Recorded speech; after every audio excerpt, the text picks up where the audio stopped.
I want you to imagine a man walking in a field, meticulously approaching a flower, as if he is a guardian of this place. Suddenly, a sharp pop can be heard and a strong light floods the flower. The man at the origin of this scene is Gasho Yamamura. After experimenting with documentary photography for a while in the 70s, as he was 30 years old, the Japanese photographer started almost exclusively photographing flowers, first in black and white and then in color.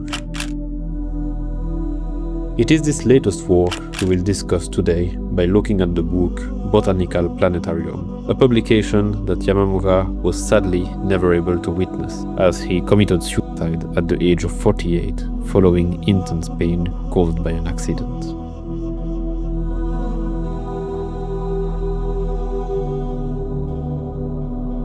At first, one might think that the photographs were taken at night, but they are in fact shot during daytime, with a powerful straw allowing to massively underexpose the sky.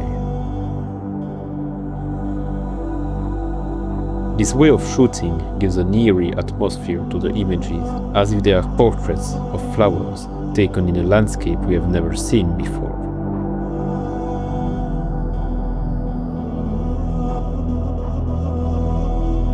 The strange thing about Yamamura's images is that they are clearly not botanical images aiming to provide a scientific account of a plant. Yet, they somehow feel more scientific than classic botanical images, because they show the flower as a part of a whole.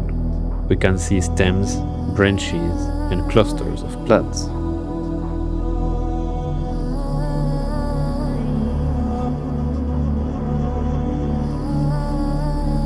There is also a certain suffocating sensation that can be felt when looking at those images. The angle is often low and the distance to the flowers is reduced to the minimum. It feels like a weak breeze could be enough to push those flowers in our face. The vivid colors, accentuated by the darkness of the sky, are what makes the flower's presence so impactful. This suffocating aspect is soon replaced by a sense of wonder when one turns the page of this book one after another and discovers plants in a completely new way.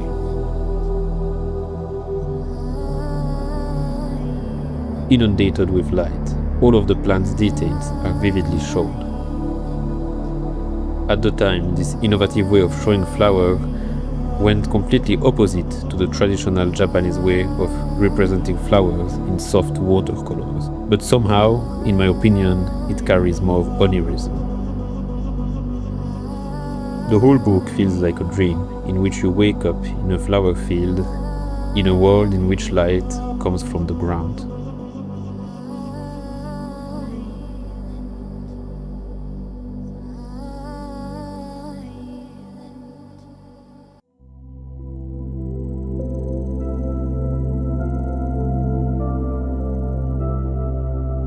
The apogee of this dream is when butterflies are shown in the images.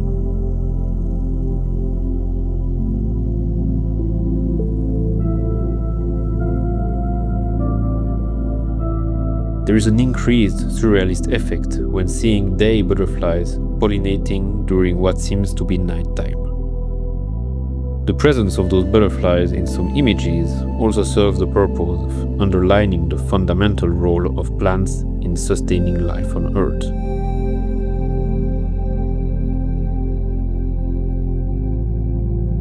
It is a painful reminder that we are beings whose survival is impossible without plants.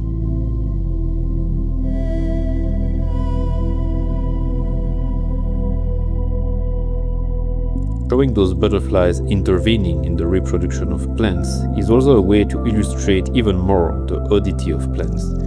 When you think of it, plants are living beings with multiple reproductive organs attached to them. Flowers.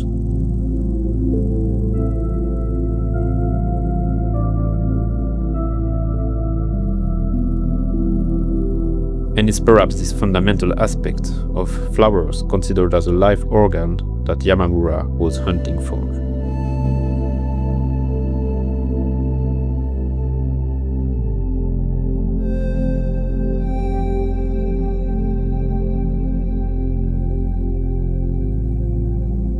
Something that I really enjoy in Yamamura's images is the constant confrontation between the artificiality of the light and the absolute biologicality of the plants. This is what makes those photos look so otherworldly.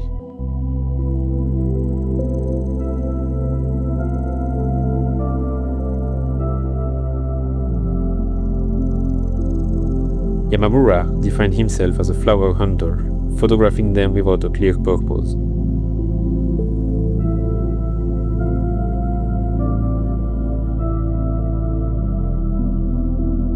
I think he was hunting for more than flowers. By capturing in the light bouncing of flowers, he was satisfying what defines a great artist: the impulse to create beautiful dreams.